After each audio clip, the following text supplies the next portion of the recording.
thank you everyone for being here this afternoon, and thank you to everyone who's watching this online, whether you are simultaneously watching the football or not. Thank you, Alan, for being here. I'm Sophie Ratcliffe. I'm one of the tutors in English at LMH. And so what we've got here is a reversal of the usual situation in which Alan is normally in conversation with someone else. I think last time I was in a position to fire questions at you, Alan, was around 2015 in Talbot Hall, just a few minutes away from here. And the evening light was falling and the door creaked open, and an ex-editor in the shape of you walked in, and you had questions fired at you by a phalanx of some 60 of the great and good of our governing body,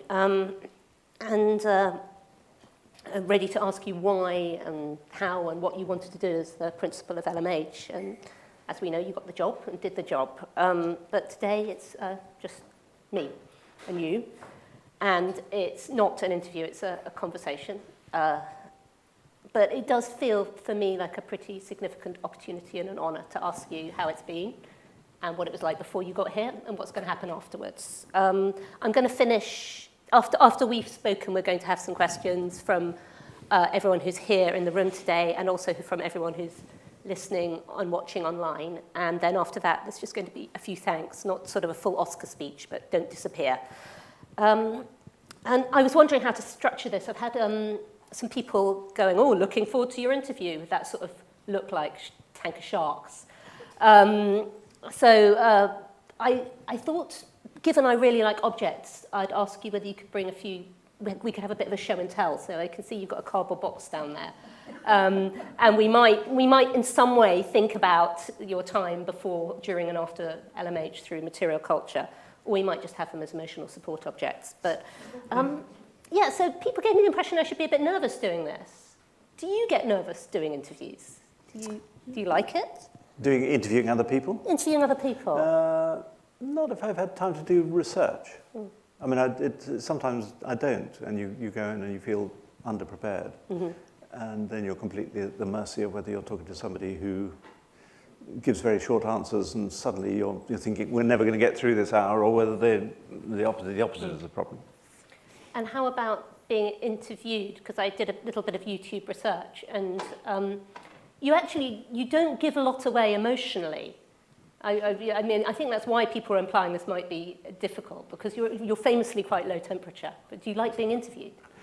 More than I used to. When I first, the strange thing, when you become an editor, you move from being an almost completely anonymous person to being a figurehead of an organization, and people make all kinds of assumptions about you based on their take on the newspaper.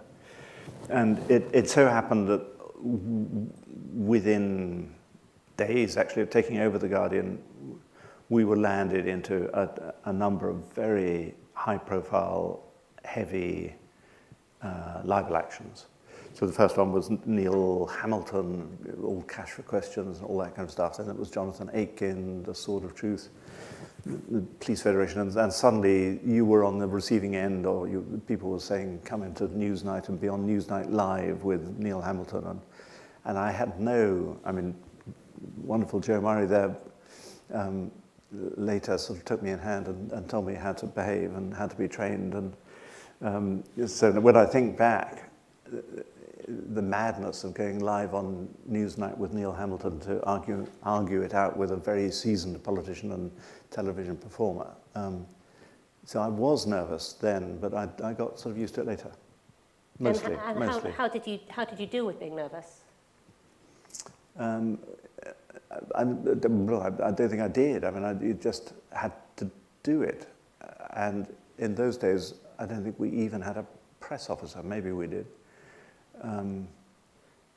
So you were just there. You were in the lion's den, and Jeremy Paxman was growling at you, and there you were. There you were. Yeah. And it was so we've moved to what I wanted to begin with before you came to LMH, and I think I wanted to ask you a little bit about things you've just touched on quite briefly, because speaking to some of my undergraduates, I said, do you know what Alan did before he was Principal of LMH. And some of them did, and some of them you were just the bloke with the dog. And so at the risk of some people listening might say, oh, I know this, but actually, I suppose as Ferris Bueller said, life moves pretty fast. And some of the things that happened in 2005 around kind of phone hacking or later on, undergraduates at LMH were at that point at nursery school. So could you tell us a bit about one or two of the kind of extraordinary things that happened, which meant that you're not known for editing a newspaper, but for some very significant things that happened around that? I don't know whether you've got anything in your box that will help. Yeah, so there were sort of two big narratives, I suppose, to what I did at The Guardian. One was that I took over just on the cusp of what we now don't call the digital revolution, because everything is now digital. But then everything was not digital. So my period editing precisely coincided with the need to change a newspaper into something that would have a completely different kind of existence. So that was one story. On top of that, it turned out that actually throughout my editing career, we just did amazing stories. We did stories that had national and then international attention. So one was this Cash for Questions. When I took over, there were a lot of MPs on the take who we exposed, and then you had these enormous set-piece libel battles where the whole nation's attention is concentrated on this courtroom drama, and Mohammed Al-Fayed, the owner of Harrods, was said to have been paying bungs to the MPs. So we won that one, and then Bent Policeman, and we won that one, and then Jonathan Aitken, who was a cabinet minister, who we accused of not paying for a trip to Paris, which is totally against the rules if you're in the cabinet. He resigned from the cabinet live on TV and said he was going to cut out the twisted cancer of British journalism. That took about 3 years. We won that one. He went to jail because it turned out he lied during the court case. Then we had Julian Assange and WikiLeaks, global attention. We had phone hacking, a story that took 7 years, where we proved that the Murdoch papers, and it turns out the Mirror papers as well, were hacking into the phones of celebrities, the royal family, and ordinary people who got caught up in the news. And that's why Hugh Grant is hacked off you. Yeah, and so that's resulted in the payment of about £1 billion in costs and damages, and those cases are still going on because of the scale of what we exposed. That led to multiple resignations of police officers, politicians. It led to the closure of the News of the World. It led to this huge Leveson inquiry and the cleaning up of the British press. So that was extraordinarily high profile. And then I suppose the last big story was Edward Snowden, who was a contractor for the Department of Defense, who leaked the most secrets the world has ever seen, and the most secrets that the world has ever seen. So suddenly we had about a million documents. This was 2013. And luckily I was quite battle-hardened by then, because that was a very, very controversial thing in my box. I have... Ooh! I brought that along because that was the transition from newspapers to digital. I was the first person in The Guardian to use a computer, and this was the computer I used. It was called a Tandy 90, and you had 4 batteries in the back. And we weren't actually allowed to typeset with this, because you weren't allowed to typeset news, so we used to print off. But it had 4 lines of type. In fact, I wrote a book on this. And once you wrote 3,000 words, it was full, and then you could attach that to the telephone and send your copy down. It was just miraculous. Wonderful object. It's almost my favorite computer ever. So you couldn't see what you'd written? It had 4 lines in very large writing there. And the great advantage of it was it had a word count. So before, if you worked on a typewriter, and I wrote a daily column which had to be 585 words long, and I could never precisely calculate it. And the sub-editors would always take my jokes out just to get the sort of clip the last line off every paragraph, because that was the easiest way of subbing it. And then you had this, and suddenly they couldn't take my jokes out, so that was wonderful. And then when we did the Snowden story, the British government came to see me and said, stop. And I said, well, it was the cabinet secretary, Sir Jeremy Hayward. And I said, well, I don't think actually, Sir Jeremy, that's not how it works in this country. You can't come and tell the newspapers what not to publish. And he said, well, he came back a week later and said, no, I mean it this time. You've got to stop, and if you don't stop, we will stop you. And that is called prior restraint. And the English scholars in the room will know that that's what John Milton and other people, from about the sort of mid-17th century, there was this big battle to stop the state from using prior restraint to stop people being published. I mean, the way it works is you publish and be damned. So if you do something bad, the state can prosecute you afterwards, but you can't stop a newspaper from publishing things. And eventually we did a deal where I said, well, look, I will publish out of New York, because the Americans, they have the First Amendment. And he said, well, okay, and we will come and destroy your computers. And that's what it looks like when the British state comes into your newspaper office and destroys your computers. They use angle. Actually, we did it ourselves because we thought we would rather do it ourselves than have it done to us. But we used angle grinders and drills to smash up computers. And for a while, that seemed to be terribly symbolic. The mayor of Leipzig came to see me and to give me some award, because Leipzig was where the book burnings happened before the Second World War. And to him, that was a terrible symbol of like book burning. I came to view this as a rather optimistic object, because actually, in the modern age, even if you destroy the artifact, we were still able to go on publishing out of New York. We just transferred, and so it didn't stop us publishing. But I've always carried that around as a kind of memento of what the state can do if they want. That's an absolutely incredible object. When you were making, I mean, there must have been in each of those stories that you're talking before the moment, there must have been a sort of moment of decision making, right? We'll go to print. I assume, I don't know whether that's what you're saying. No, that would be, yeah. Well, you can't, I mean, there are probably 1,000 tiny decisions, like I'll speak to this person a bit, but there must be one moment where you can't go back. If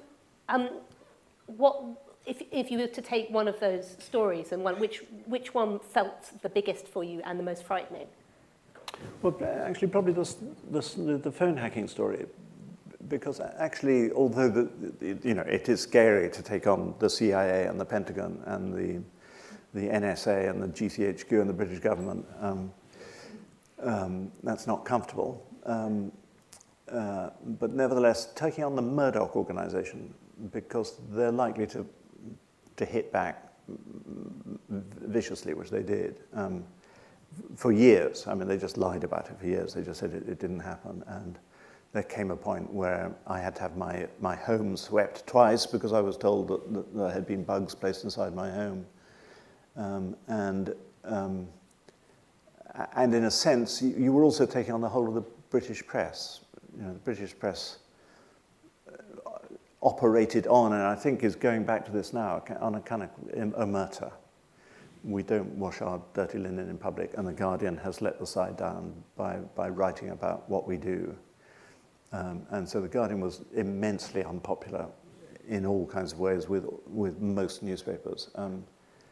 And it was quite scary.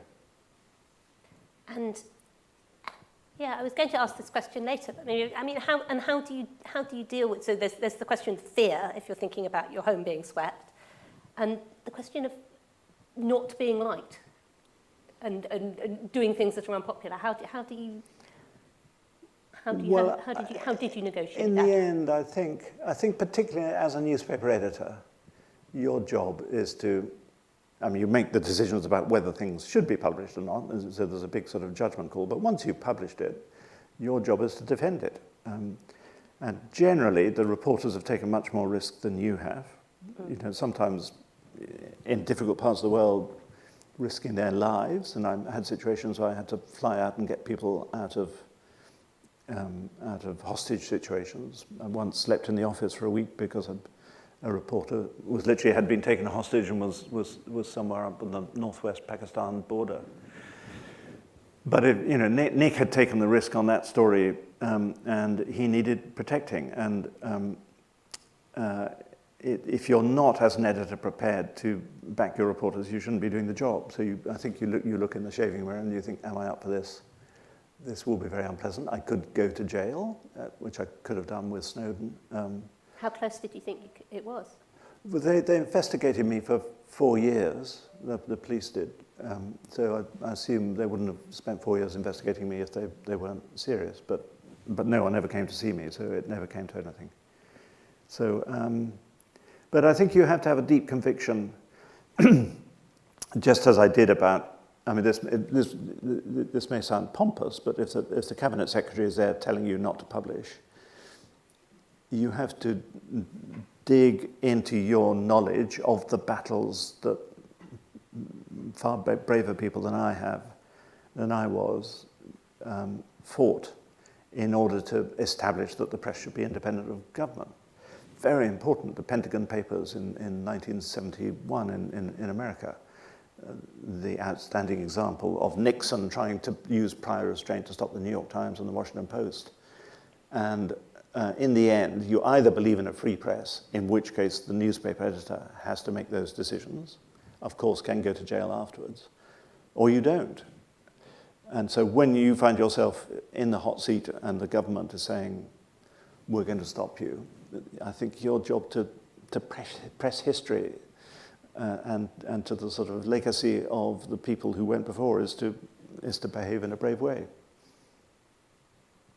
Okay, so I could quite happily carry on talking about before you came to LMH for the rest of the evening, but I'm going to now ask you to take us back to walking through the creaking door of Talbot Hall to being brave enough to deal with us lot. And that was quite scary too. Yeah. So could you tell us what did you find that was transferable from that world of journalism to the world of academia, and what surprised you about coming and working at LMH with us? Well, the thing that struck me would be slightly similar, and was because The Guardian had no Rupert Murdoch and had no owner, were owned by a trust, there was nobody above us ever taking decisions. So our only relationship was with our colleagues and with the readers. So it was a kind of sort of very lateral atmosphere in which to produce a newspaper. So we would meet every morning, and sometimes 20 people would come along, sometimes 120 people would come along, depending on what was in the news. And we would decide among us what newspaper or what website we would produce that day. And that seemed to me not dissimilar to the way that an Oxford college works. I am currently employed by the governing body, the fellows of the college. And there are about 55, 60 of them, and they employ me. I can't tell them what to do. They can tell me what to do. I can't fire them. They can fire me. And we have to work by those kinds of discussions. So that was one similarity. And in a way, although there's a sort of big gulf between academics and journalists sometimes, academics tend to use journalistic in a sort of rather pejorative way, and journalists, can use the word academic. That's just of academic interest, in a dismissive way. We're both, in a way, engaged. Again, this sounds a bit pompous, but in a sort of pursuit of knowledge and the truth. And lots of it is different, but lots of it is not different. The final thing is that journalists are quite sort of stroppy, individualistic, difficult people. And academics? I will leave the sentence unfinished. But, I mean, obviously you're working with students are academics as well, but you're working with, your role here is to be working with all levels of people just beginning their research career to those who are kind of at the highest level, and working with staff and working with alumni, and it's a very kind of tentacular role, the principal. What have you enjoyed most? Well, the other thing that attracted me about LMH, I loved the community of The Guardian. It was about 600 journalists, and but we had amazing people on the tech side, and software developers, and advertising salespeople, and accountants and lawyers. That was what made up the community of a newspaper. And I've loved that here. I love the fact that we have carpenters, and we have brilliant chefs, and the gardens are extraordinary here. And obviously the students and some of the cleverest people I've ever met, teaching them. I was nodding at the students being some of the cleverest people I've ever met. And the Porter's Lodge are delightful. So the moment you arrive, there are delightful people. So it is an entire community. And I think that does provide a different quality of experience for students. There are some students here who can shake their head or nod, but I think it is just different from being in a big campus with 10,000 students. I think that's been particularly true during COVID. I mean, no one's had a nice experience with COVID, and it's been miserable being a student, and actually been miserable being a tutor. But actually some of our colleagues here have got children at universities that shall be nameless with 10,000 students, and they haven't felt any deep connection with their university. So it's a real community, and that is something I've treasured. I'm going to ask you a thought experiment question now about LMH. Because I've always noticed how much you care about its history. You've been a principal who's stood in hall and at a Precious dinner and spoken to the students about every one of the portraits around the hall.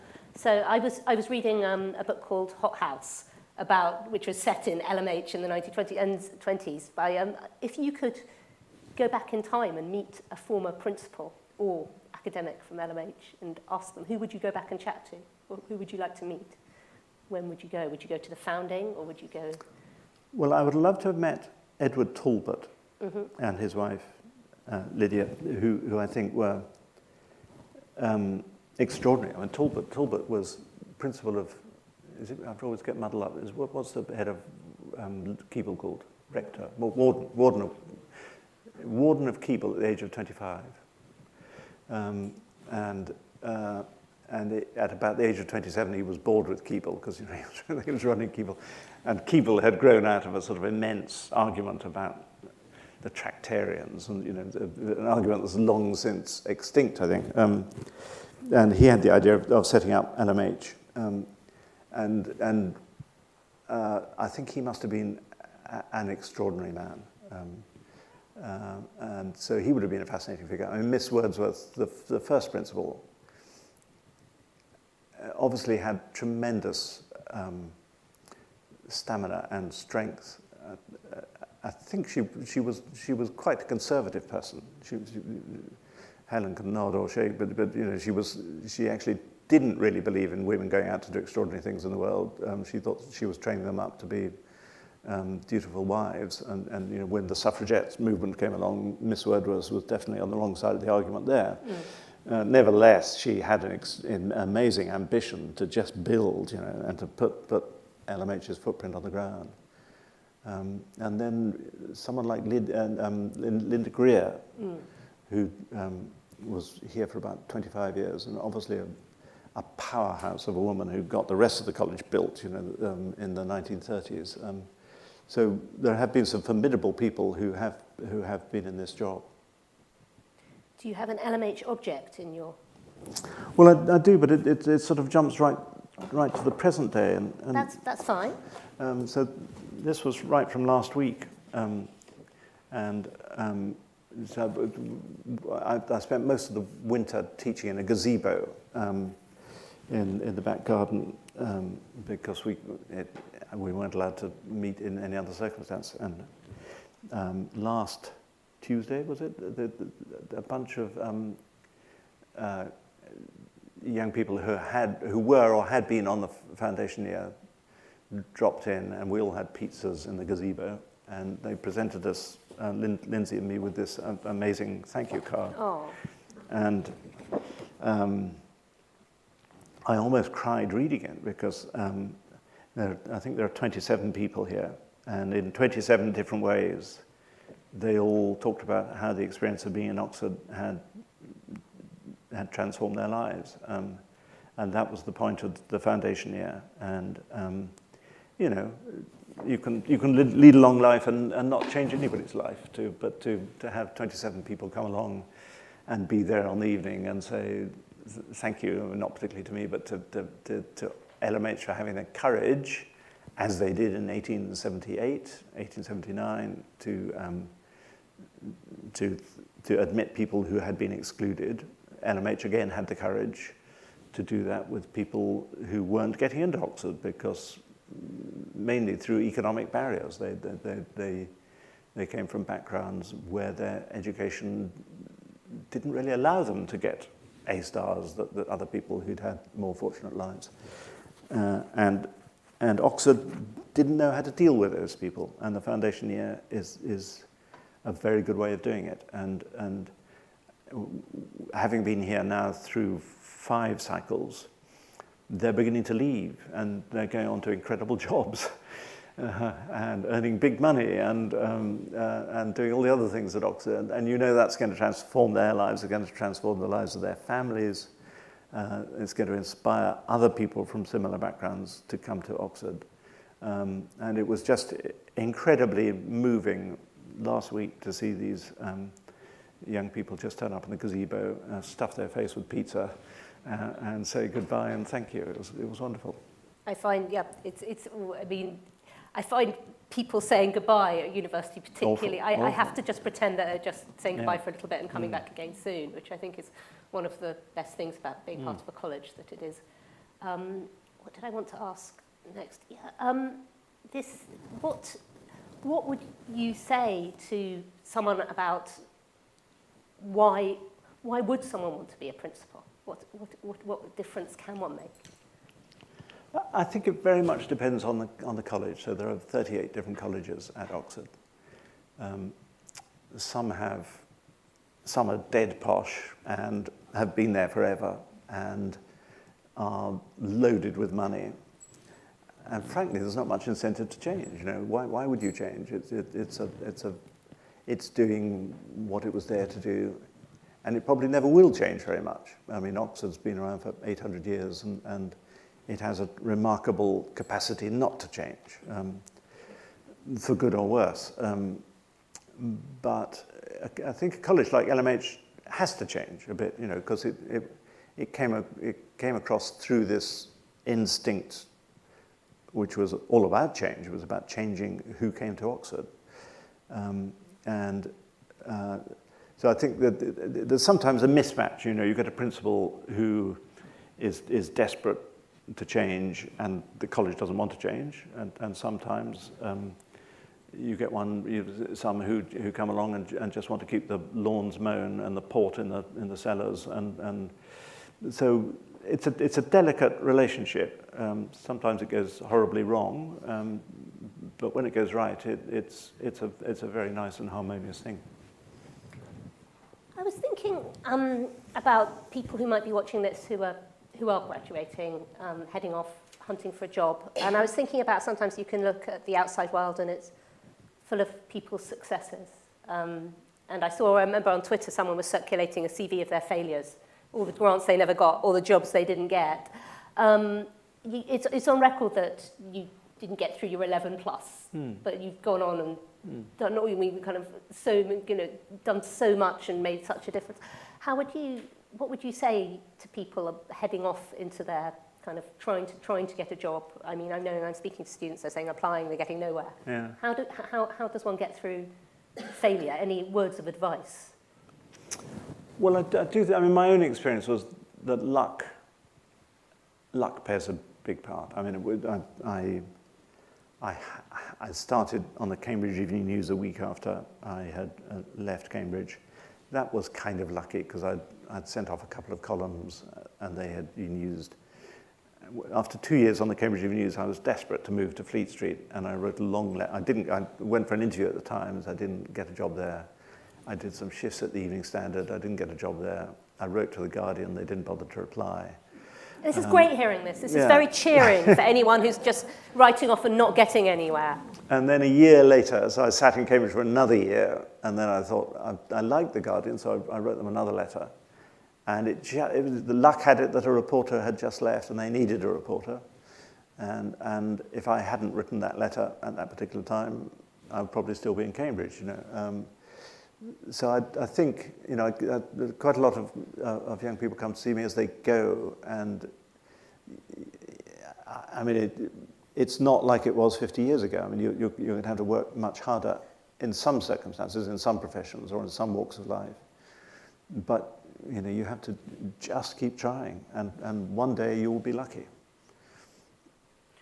What will you miss most when you close the door of Talbot Hall? Yeah.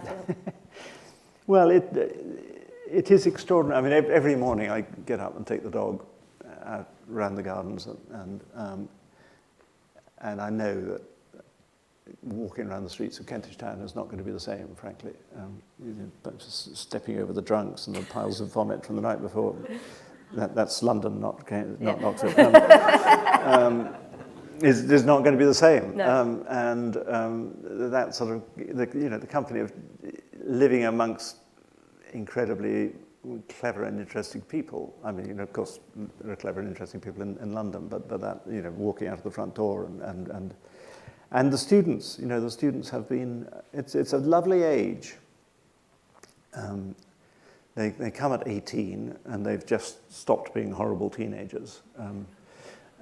And by the time they leave at 21, 22, they've grown immensely in those 3 years. And they're like sponges. They just soak everything up. And they're 95% of them are just lovely. And they keep you on your toes and they keep you fresh in your thinking. So I really miss that. In the rough structure, nebulous structure of this, I should really ask you about then what's next. Although we can reverse again. We can go back to the beginning. But what is going to happen? Well, about a year ago, I was approached by the people who were setting up an oversight board for Facebook. So this was it is an attempt to regulate the biggest player on the internet, and it's a big global board. 20 people will soon be 40, and it took about a year for them to consider whether they wanted me, but they did. When you say approach, did they send you? I feel like Facebook would do something very kind of stealthy. Did they just approach? Did they send you an email or a letter or? No, well, I was speaking at a conference in Perugia, and at the end of it, there was a German ex-editor came up to me and said, would you like to be considered? And it was I think they went into great depth. They probably read every tweet I'd ever sent. So I'm going to do that. So that'll be one day a week, and I'm finding that fascinating. That is about sort of setting the rules for speech for 2 billion people. I mean, it's incredibly interesting. We've just done Donald Trump. Decisions about who should be allowed in what circumstances, what constitutes hate speech, what constitutes offence, blasphemy, nudity, political speech. Can you explain what a day looks like when you're on a Facebook oversight board? Because I mean, you can't have been together, not to mention. No, we've never met. So there are 20 of us, most diverse board I've ever been part of, all over the world. And we meet in groups of 5, so we will be assigned a case. I did a case on people blacking up in the Netherlands. What was that offence or was that hate? I did a COVID case. We've done the Trump case. And you'll typically meet in a group of 5. You'll begin by asking more questions and saying, well, we need to understand the context of this. We may need translations. if it's a delicate political situation in Myanmar or Spain, or we might want to get an expert to advise us on the context to something. And then once we've got all the expert advice we need, we then deliberate sometimes for 2-4 hours, and then one of us writes the lead judgment, which then gets circulated to the panel of 5, then gets circulated to everybody on the full panel. All the time, people are constantly changing and track changing, and we eventually come up with a judgment that we circulate. It's fascinating work, so that will be my anchor, and then I'll see. I'm not rushing to do another job, but so that's 1 day a week, and the other 4 are... The other 4, I mean, if nothing else happens, I will write, which I love writing, and so I'll whatever kind of writing. I might write a screenplay. I might do some more journalism. I don't know. Well, I mean, you seem to be able to produce a book more quickly than... It's true. I seem to remember when I was desperately trying to get up to 50,000 words, you came back and told me you got 250 and had to slash them. So that's what journalists do, yeah. Let's throw this open to the 2 audiences. I think what we'll do is we'll alternate with questions from people in the room to questions coming in from those online. And I'll give people a moment to type theirs into chat, but please do, and I'll see what's coming in the room first. What advice will I give my successor? Or, well, I suspect, I mean, what typically happens, I think, this is not, I'm not speaking about LMH, but observing at other colleges that they generally pick the opposite of the one they've just had. So if they've had an outsider, they'll go for an insider. If they've had an insider, they'll go for an outsider. If you've had someone who's sort of caused turmoil by breaking too many eggs, then you'll have an un-egg breaker. And so I shall be very interested to see, if that pattern is true of LMH, they will go for an insider and they won't want any advice.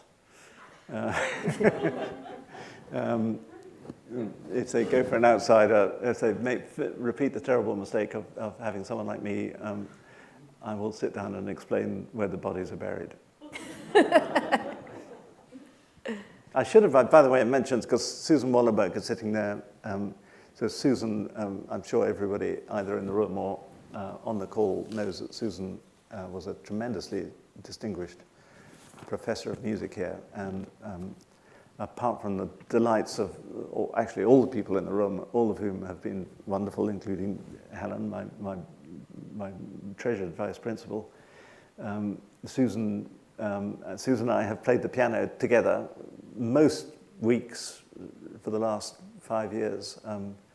And when you ask about the pleasures of being here, actually being allowed to play music with a wonderful musician. I know Gassier can't be here, but Gassier, a wonderful violinist who succeeded Susan, and we've played chamber music with students every other week, and so just having all that music has been such a great pleasure. And to listen to. Yeah, so the question is about young journalists and is there equivalent to the Foundation Year? Because the now traditional route of getting into journalism is you go and do a master's at a journalism course like City University or Portsmouth or Bournemouth or Sheffield. And of course, kids of limited means can't afford to do a master's. Who's going to pay for them to do a master's? And so they start with that huge disadvantage. Newspapers are only just, newspapers have just been through their sort of Hollywood moment of they just had to cancel their annual awards because they had a sort of crisis of diversity. So they're very undiverse places. And the route that used to take people into journalism, the local newspaper, you do what I did, go to the local newspaper and be taken on, has really gone because the local newspapers are dying on their feet and they're not taking on trainees. That's the gloomy bit. The positive bit is that, whereas I had to sort of build up a cuttings book of, the pieces that I painfully got published, anybody in the modern world can publish. And anybody can have a Reddit page or a Snapchat page or go on Medium or Foursquare or Substack or Facebook or Twitter and publish. People will notice you. And I mean, it's never been easier to get on the radar of people who are hiring journalists. And so the opportunities for just, I mean, I think the best thing is to specialize in something. It almost doesn't matter what it is. It could be food, or it could be food policy, or it could be football, or it could be, I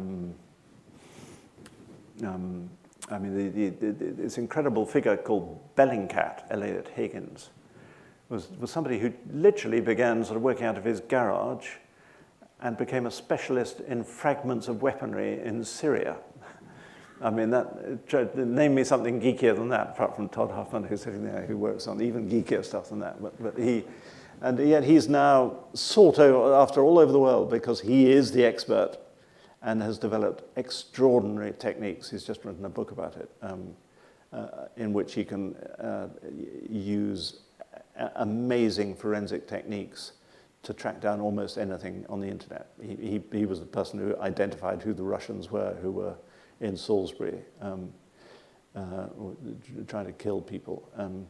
So if you develop an expertise and go out and become a publisher of your own material on the web, that's a very good route in and an alternative to spending £20,000 on a master's. It's really about my sort of news habits, isn't it, as an exeter. I read everything digitally now. I don't think I'm trying to think if I read anything on paper. I mean, we still take The Guardian, although as of this morning we don't take The Guardian because actually I read it. I begin the day on that. I read it on my iPad. I read it on my computer screen. Most days I'll look at the New York Times, the Washington Post, the Times. There's a rather wonderful thing called Press Reader, in which you can get newspapers from around the world. So I quite often read the tabloids or papers from other parts of the world. I'm on Twitter far too much, but I like that serendipity of people coming along and sort of dropping bones at your feet that I would never be aware of.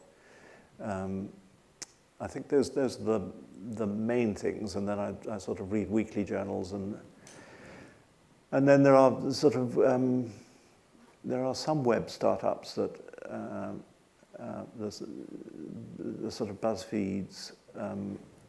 There's something called Vox, which is a great sort of contextualizer of news. I think Tortoise, which is a British startup which tries to do slow news, is rather brilliant. So it's a sort of mixed diet. But when I stopped editing, I sort of had slightly allergic reaction to news. I've been doing it for so long and so intensely. For about 18 months, I sort of slightly switched off, but I've got the bug again now, for better or worse. And you sound quite at peace with the kind of contingent nature it always was, but now, I mean, I grew up when there were newspapers and CFAX. Now, but CFAX had a lot of pages, most of which were horse racing and some of which were horoscopes. But now there's everything. But you talked about serendipity, so you're okay with the fact that you won't get everything. I mean, we have to be, but yes. I mean, there are all kinds of reasons to hate social media, but I really don't like the sort of, I think prevailing, the whole of social media has been a sort of battle between the utopians and the dystopians, and I was always a utopian. I thought, most of this is wonderful. What's not to like about 4 billion people having a say, whereas in the past it was only billionaires, who could own a printing press or a broadcasting studio. Now, of course, that, as it did after Gutenberg, that brings extreme messiness, because all kinds of people have a say who are horrible and helpful and troublesome in all kinds of ways. But nevertheless, it's extraordinary that it's out there. And there are brilliant people on Twitter. I mean, there are brilliant people on Twitter who are funny and learned and erudite and open and are up for the discussion in ways that a lot of journalists just aren't.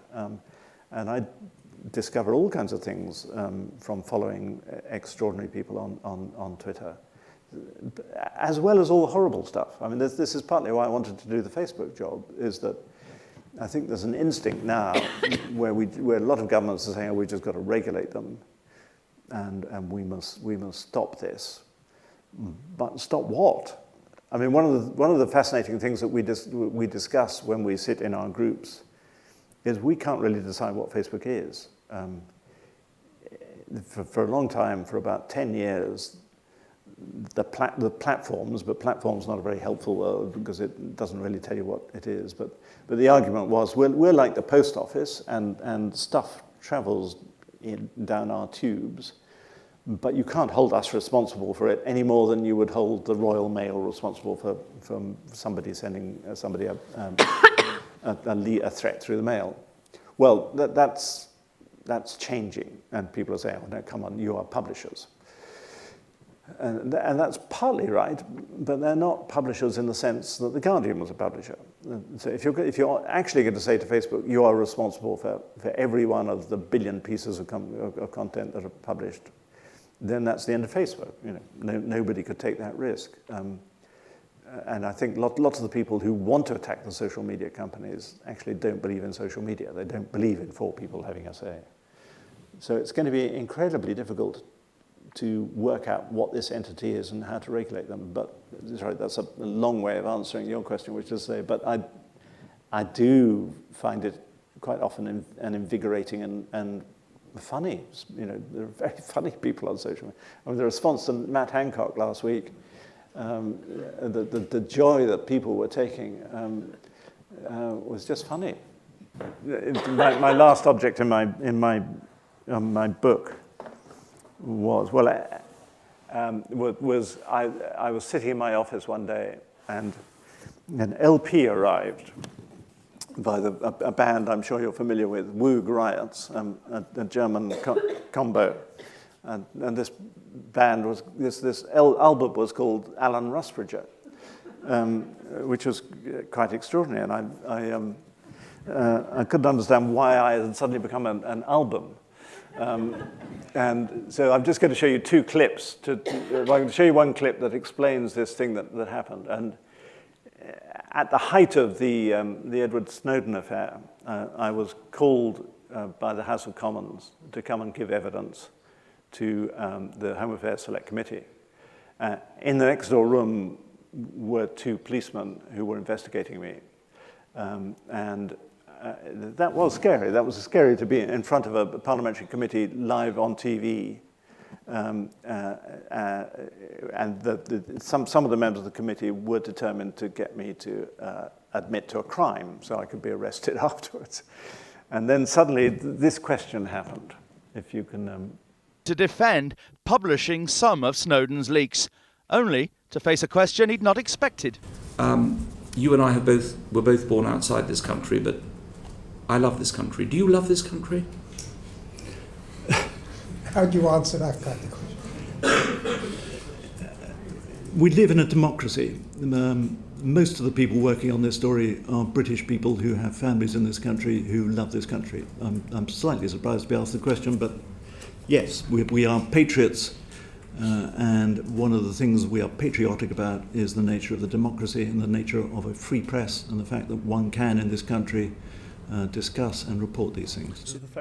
Der heißt Alan Rusbridger, so heißt auch unser neues Album. Das war der Ex-Chef des englischen Guardian, die schon ganz früh die WikiLeaks-Dokumente und auch die Dokumente von Edward Snowden veröffentlicht haben.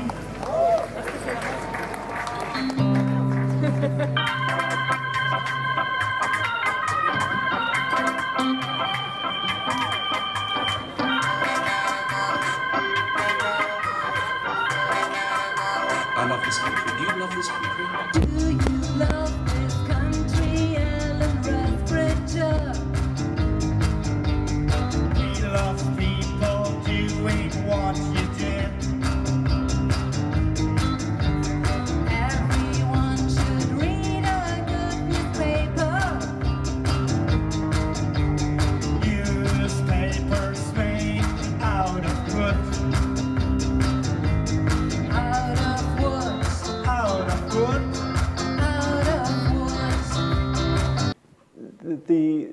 mean, the sort of digital bit of The Guardian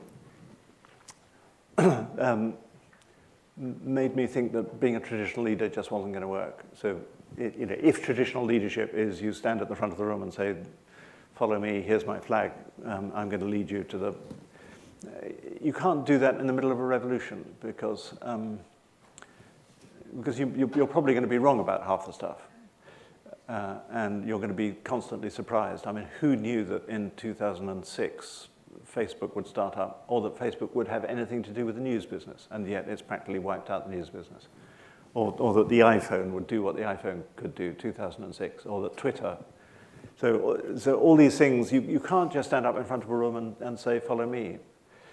And so we spent an immense amount of time in The Guardian just getting people in the rooms, getting them to think through the problem for themselves, so that even if they disagreed with the decision that you had to make in the end, they could understand why you made it, because they'd been forced to go through the same process.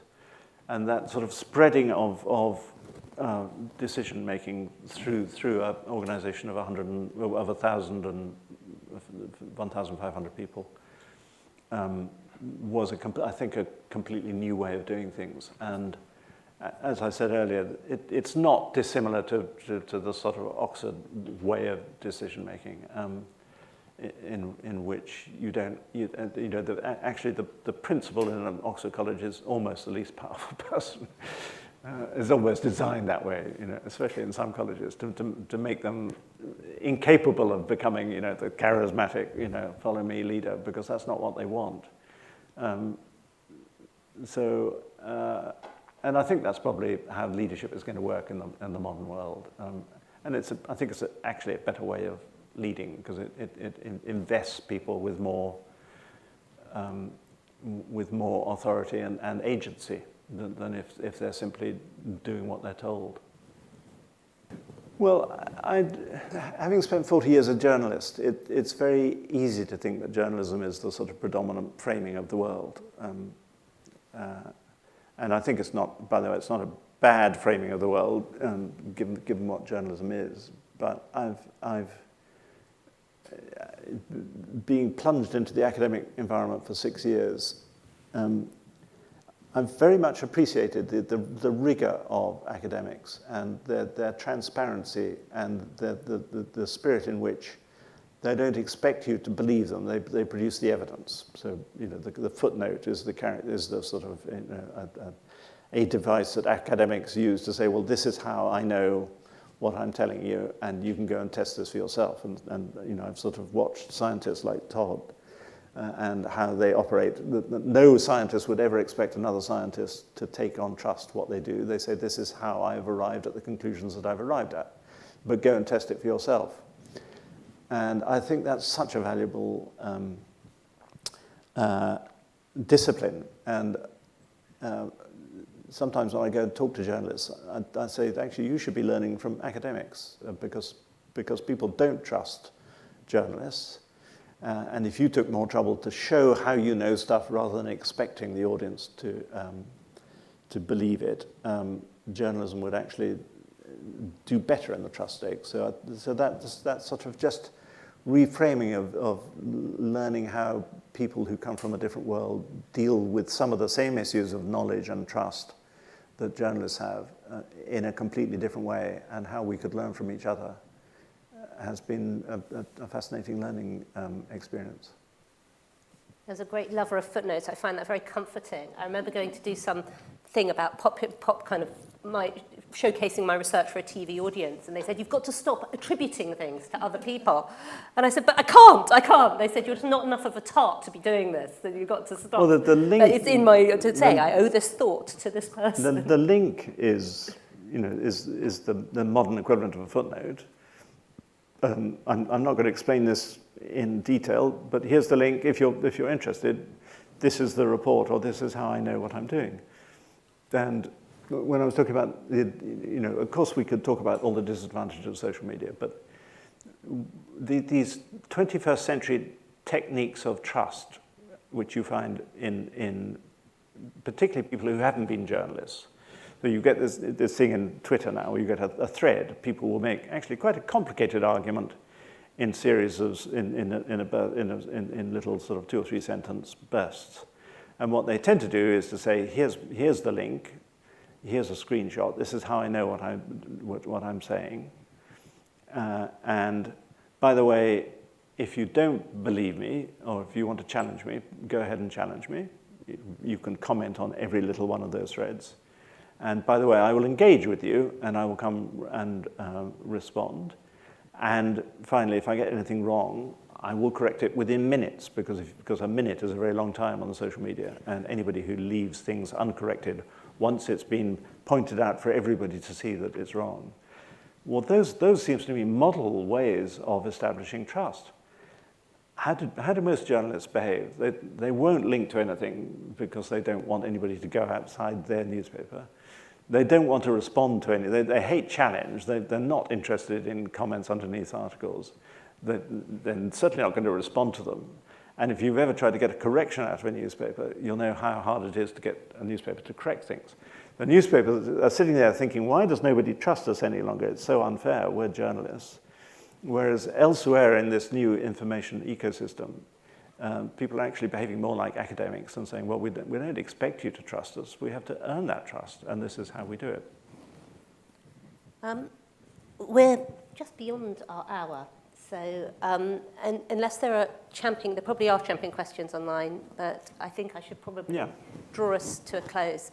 I'm just going to thank you in a moment, Alan, but I wanted to finish with thanking someone who's not here with us, but is just sitting in the audience there. I wanted to thank the journalist and think tanker Lindsay Mackey.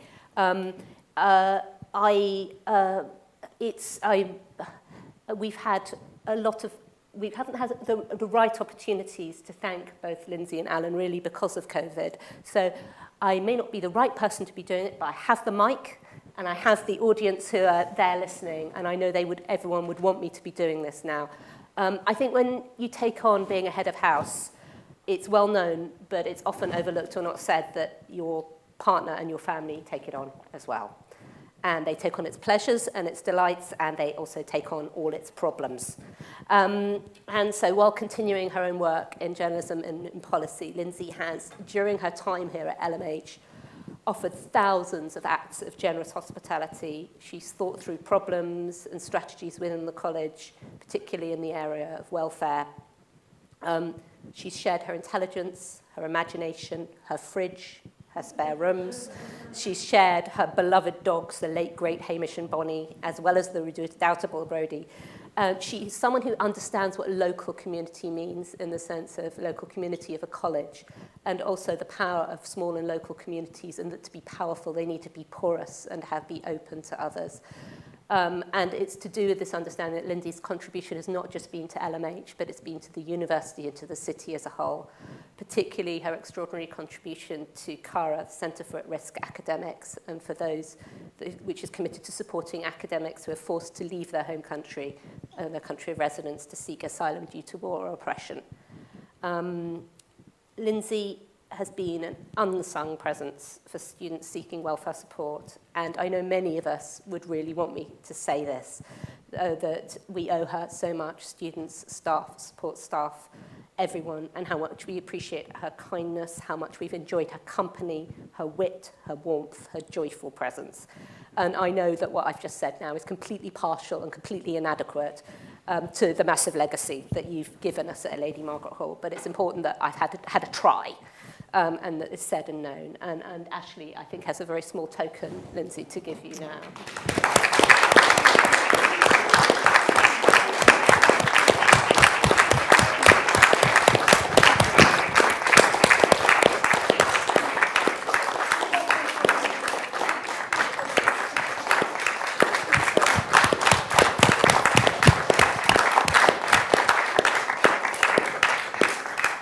Right, Alan, who I sometimes ironically call boss, because as you pointed out, you're not really. That's not the... Our Vice Principal, Professor Christine Gerard, has already said much of this, but it was not zoomed out, and so I wanted to, again, seize the mic and take the widest possible opportunity to do this on Zoom, because I think people out there, as well as people in the room, would want me to do so. You came here at our request and invitation to help continue our work in building a college that is committed to opportunity, to learning, to excellence, to kindness, that has been changing lives since 1878/9, and you've done this 1,000 times over. I was only a couple of years in post when you arrived, and I remember you walking into your interview. I think you had the brown book in your hand, and you've always emphasized the fact that you, as a Pitt principal, as a part of a tradition that came out in our conversation, your knowledge that you're part of a line that includes principals, students, academics, staff, former students, and all of whom have worked together to make the college what it is. And you've always been clear that you've inherited that vision from the principals came before you, from the founders, from Edward Talbot to Elizabeth Wordsworth to Lucy Sutherland to Linda Greer, and to most recently extraordinary Dame Frances Lannan. And all of us know at LMH that we're just part of the story. But I want just right now to thank you for your part. In founding the Foundation Year at LMH, which is a program dedicated to making sure that the doors of an Oxford education are open to all students, regardless of their background, you did something which is very, very difficult and very brave. And along with your extraordinary team who were there at the time, Joe Begbie, Esther Fisher, Helen Barr, and Fiona Spenceley, and those who've continued it, this has been the biggest single change in outreach since women were admitted to Oxford. Its legacy has been adopted by Oxford and Cambridge, and it's a story of a change in structure, but also of countless individual lives, as that card shows. And to date, 51 amazing young people have come through this course, and not all have stayed at Oxford, but even those who are only here for a little bit have changed the face of the college. And our first students, as you said, graduated last year, and the rest are yet to come. And someone on the grapevine told me that the university's diversity working group, I may have got that title wrong, were on their feet last week to acknowledge what you've done. You've been here at LMH and you've been constantly interested in what is interesting. You've brought numerous individuals to speak to us in the same conversation format, from Emma Watson to Baroness Hale to Cornelia Parker, and you've brought all these brilliant people to our community, also people on a more permanent basis. There are a significant number of people, be it staff, academic staff, undergraduates, who came because you are here. And you, along with the brilliant Joe Murray, have transformed the way we communicate, both internally and externally. And you've continued to support us with our college's knack of finding brilliant undergraduates, researchers, and tutors. I've written all this down because I wanted to get it right. Sorry, it is from the heart. And you've done it in a spirit of imagination and partnership. And you have, like the best heads of houses, been interested in what we do and why we do it. And you've let us into your world as well. And I think so many of us will have stories of small kindnesses you've given, problems you've solved, and individual gratitudes to express. And obviously, I can't capture them all. And I feel it's so wrong that we can't be doing this in a big party where people could come up and say, I remember when, or do you remember that stupid thing that happened, or God, we got through that. But the fact that we're not having that big party is because we're in these circumstances. And it's so important to note that you've steered this college together through what we all too dearly hope is nearly the worst of this pandemic. And I know it's been exhausting, but you have, through this time, been tireless, pragmatic, calm, inclusive, and realistic, but also really importantly, you've been optimistic. On a personal note, I think that everything you've done for us as a principal has been in the spirit of why I love this college. It's been in the spirit of excitement. I felt the excitement when I got my job here, and you have carried on that spirit, the spirit of looking forward to things. My favourite poem by R.S. Thomas finishes with the line, "There is everything to look forward to." And thank you for giving us as a college so much to look forward to. Thank you very much.